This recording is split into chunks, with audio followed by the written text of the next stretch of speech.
It's day 193.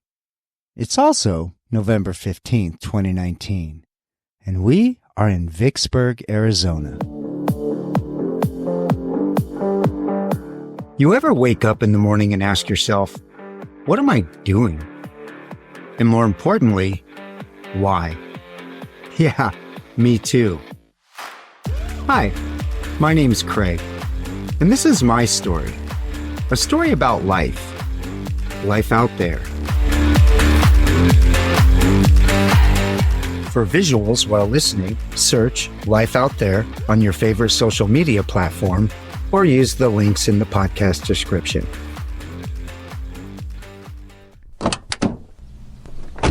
What's that saying?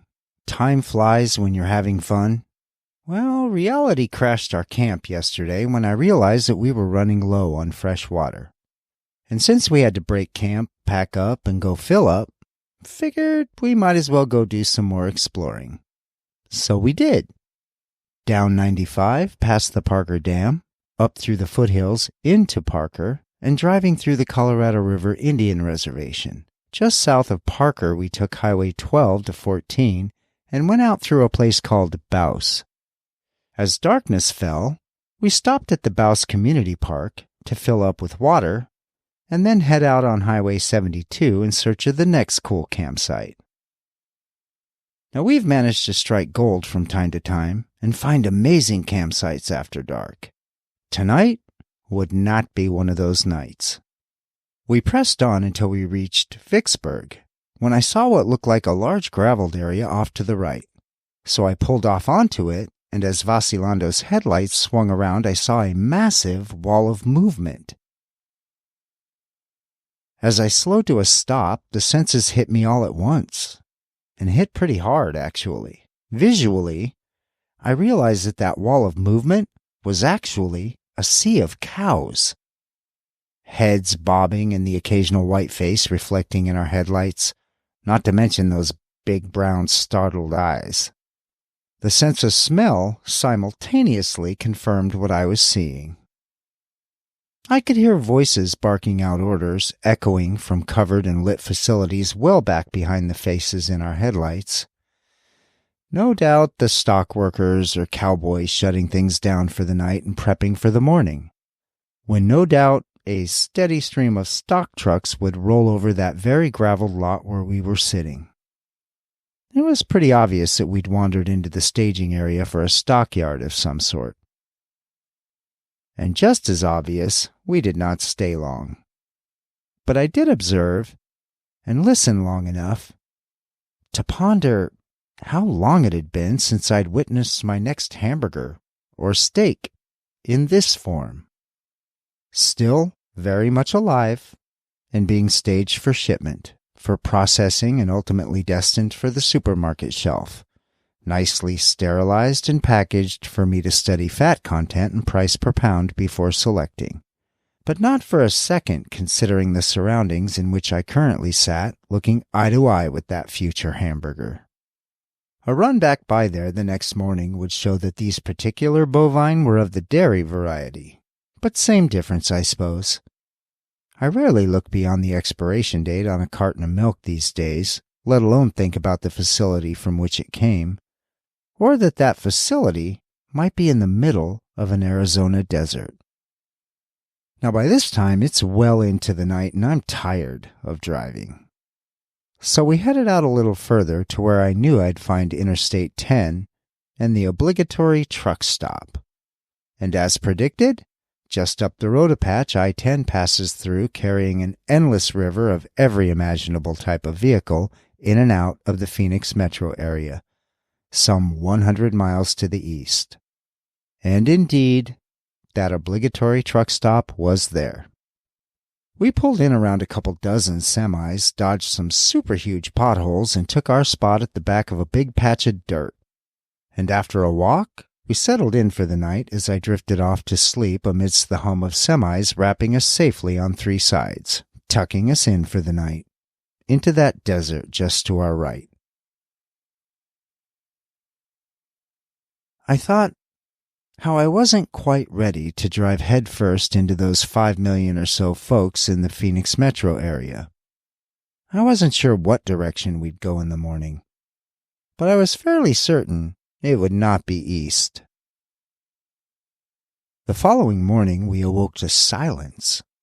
Rolling up the blinds and getting a pot of coffee on, we'd find ourselves all alone on that big patch of dirt.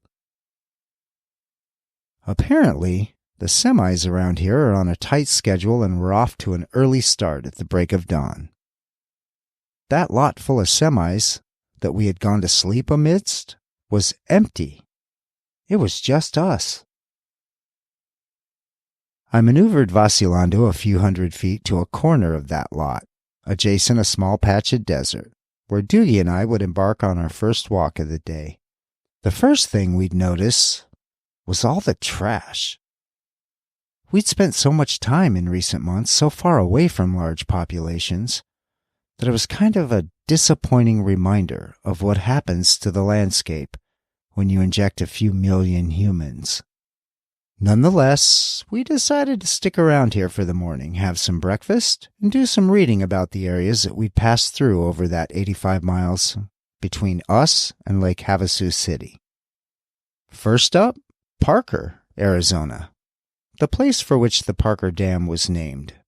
Located just 38 miles from Lake Havasu and situated on the Colorado River, it was no surprise to read that the area was originally inhabited by the Mojave people.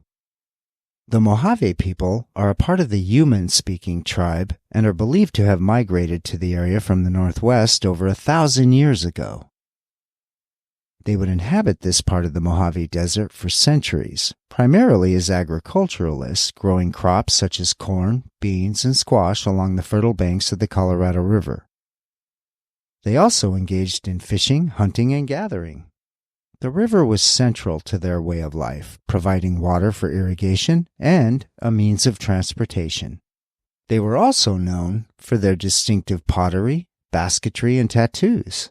They had a rich oral tradition with stories and songs passed down through generations. Their social structure was organized into clans, and they had a complex system of governments and spiritual beliefs. The town of Parker was founded in 1908 as a railroad town. The town was named after Eli Parker, a Seneca attorney, engineer, and the first Native American commissioner of Indian Affairs. The town's establishment was closely tied to the construction of the Arizona and California Railway, which aimed to connect the region to larger metro markets. In addition to the transportation services in the area, the town would also serve as a mining hub. Mining activity around Parker has been quite extensive. Records indicate that nearly 11,000 mining claims were filed in the area and over 300 actual mines were in operation at one point, with the primary minerals being copper, gold, silver, and iron. This activity would begin in the late 1800s with the discovery of gold and last nearly a century, with the last mines closing operation in the late 1900s. As transportation and mining became less viable in the area, the installation of Parker Dam and the creation of Lake Havasu would take their place.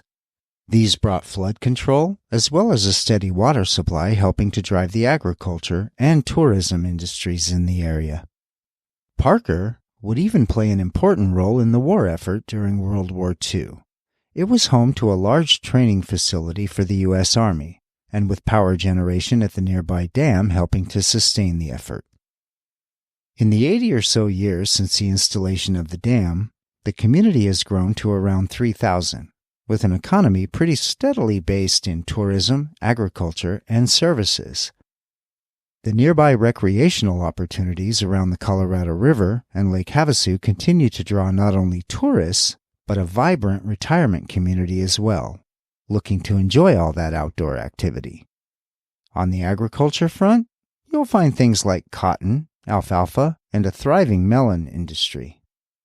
After Parker, we passed through a place called Bouse. Our stop here to fill the water tanks might have led to a longer stay had we been equipped with a four-wheel drive vehicle. The gentleman manning the community center where we stopped told us about the area's use as a top-secret training facility during World War II. He said that you can actually drive out to the camp, checking out the remnants of a camp that once housed over 20,000 soldiers, but that many of the roads could get pretty sandy, so he didn't recommend trying it without a four-wheel drive vehicle. Now, we may not have been able to check it out in person this trip, but I certainly wanted to read more about that top-secret facility. And that reading would tell us that the area would first be referred to as Brayton. A guy named John C. Brayton was the owner of the Brayton Commercial Company and arrived in the area in 1906. He ran a successful mercantile and supply depot in multiple towns across the area. The name of the town would officially become Bouse with the naming of the post office and its official incorporation in 1908. Bouse, from what I read, was the name of some prominent residents in the area at the time. The area would remain a hub for area miners until World War II, when things would take an interesting shift for the town.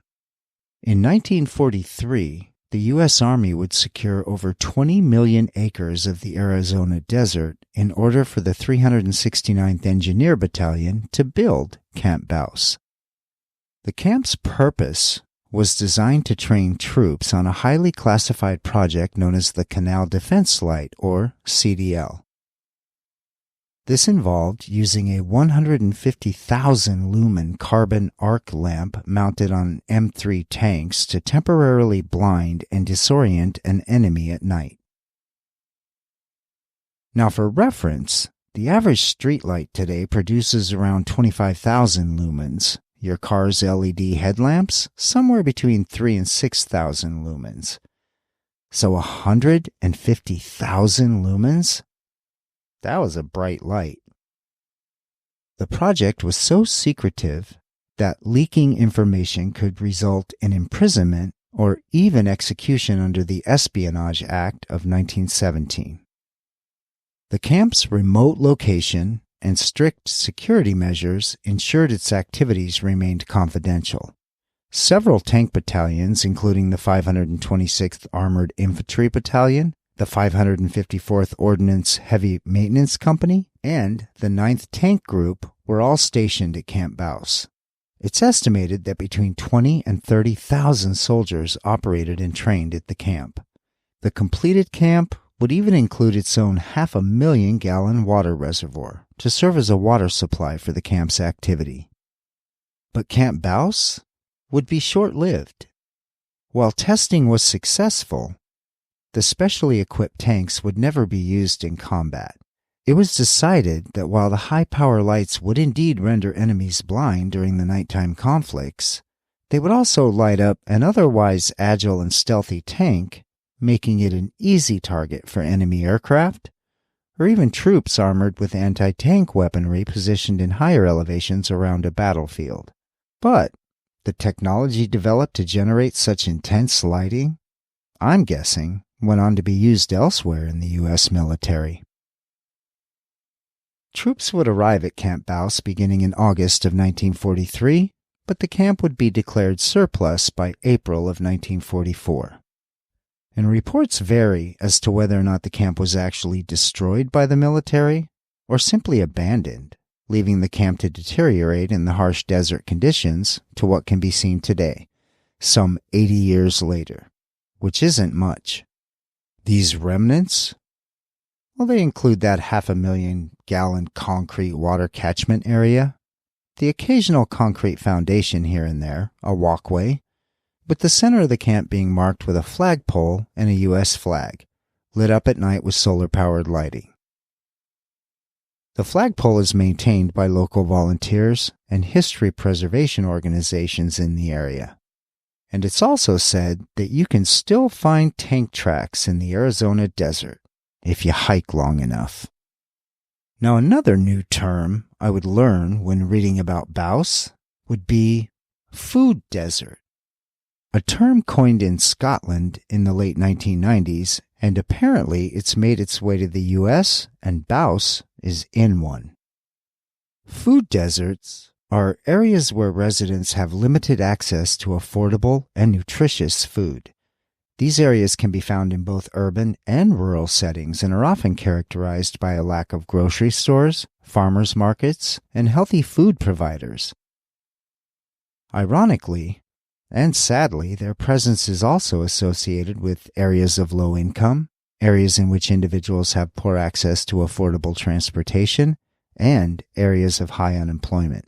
Here in the U.S., food deserts are growing all across the country, particularly in rural areas as local grocery stores have gone under because they cannot compete with the pricing of corporate grocery chains. The challenge is that the residents in smaller communities do not always have access to reliable transportation, which is important given that the larger stores and those lower prices are in most cases at least 20 miles away, and sometimes much further. It's estimated that over 20 million Americans currently reside in what is considered a food desert. It was also interesting to read about the many effects this is having on communities all across the country. In many cases, even in communities that do have access to larger stores. The grocery industry and pricing forces low-income folks away from the more expensive fresh and nutritious food options and more towards the frozen food aisle, or heavily processed foods, that while maybe more affordable, they're also known to contribute to the many health issues in the U.S. today, including alarming rates of obesity in the country, which in and of itself leads to a whole other list of health risks.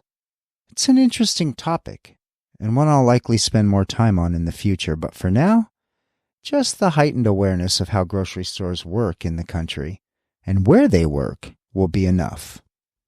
The hope would be that organizations, federal programs, even the grocery store industry itself, in general, be held accountable for the objective of making fresh, healthy, and affordable foods available to every American, regardless of where they live.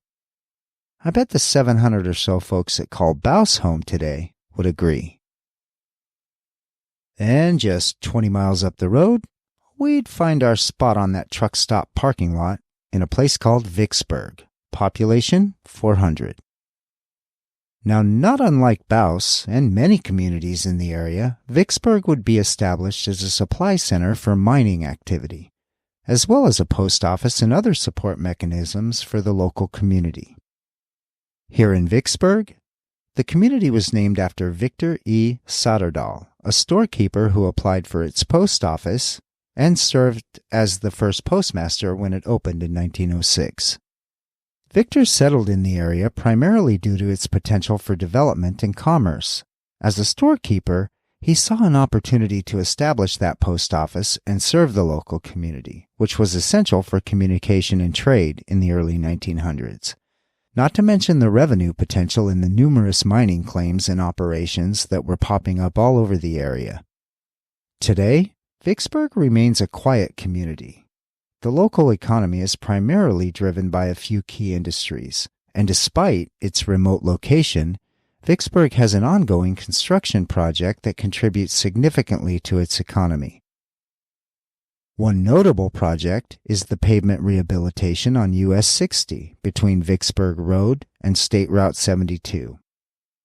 This project involves removing the existing pavement surface and replacing it with new asphalt and concrete, along with other related improvements like replacing guardrails and pavement markings.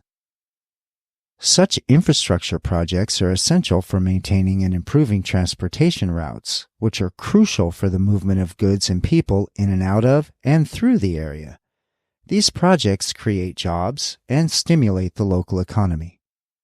And that stockyard we wandered into last night?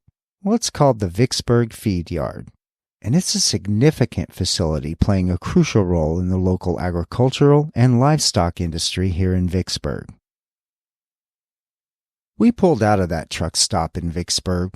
It was late morning, and we headed east, knowing that the Phoenix metro area and some 5 million folks were just 100 miles or so up the road. But yet we wondered what we could discover between here and those 5 million people.